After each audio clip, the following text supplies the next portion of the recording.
السلام عليكم ورحمة الله. sidee ula dhaqmaysaa qofka ku xumeynaya? waxaa jira wadooyin badan oo looga jawaabo qofka ku xumeynaya xumaantiisa. haddaad isweydiiso su'aashan, sidee ula dhaqmayaa qofka i xumeeya, waxaad ku baran doontaa ama ku ogaan doontaa fiidiyowan gudihiisa. fadlan intaan u gudagelin fiidiyowgan nagu soo biir oo ka mid noqo asxaabta nagu xidhan channelkana subscribe saar. habka koowaad ee aad kula dhaqmayso qofka ku xumeynaya waxa weeye ka dhig naftaada ta aad ahmiyadda siiso marka koowaad. marka nafta dhib ku yimaado waxaa soo wajaha dhibaatooyin nafeed, mid caqliyeed iyo mid jireed. sidaa darteed dhibka bilowgiisaba waxaad samaysaa naftaada ka warhay si uusan kugu imaan caqabad caafimaad. qodobka labaad, naftaada ha canaananin. qofka marka la dhaleeceeyo ama dhib ku yimaado waxaa laga yaabaa inuu naftiisa dib isugu noqdo, buuq badan isku furo, isla markaana uu isdhaho khaladkuba waa adiga ama maxay saasi u dhacday inuu isdhaho. qodobka saddexaad, ha isku dayin inaad qofka ku xumeynayo ka dhaadhiciso inuu arrinka ku khaldan yahay.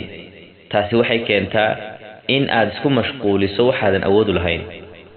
sidoo kale waxay keenaysaa qofkii inay awood badan siiso oo qofkii wuxuu dareemayaa inaad ka liidato ayuu dareemayaa. sidaa darteed ha isku dayin in qofkii ku xumeeyey aad u muujiso inuu khaldan yahay. qodobka afaraad, dadka ha uga sheekaynin dhibka uu qofkaas kuu geystay.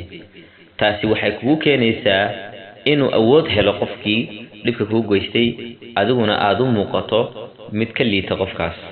sidoo kale in ay keento in lagugu sheekaysto isla markaana dhibkaagii uu sii bato, nafsan ahaanna aad u dareento in aad dhibaataysan tahay. qodobka shanaad, ku kalsoonow naftaada.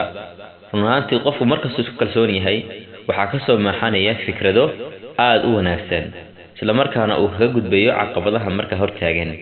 kalsoonida nafta wax loo dhigaa ma jiraan. mar walba naftaada ku kalsoonow, isteji, qof degan noqo, dhib kastoo kugu yimaada u raadi xal. qodobka lixaad, ka dalbo musaacado iyo inuu ku kaalmeeyo qof kuu gaara oo aad ku kalsoon tahay. waa arrin muhiim ah run ahaantii.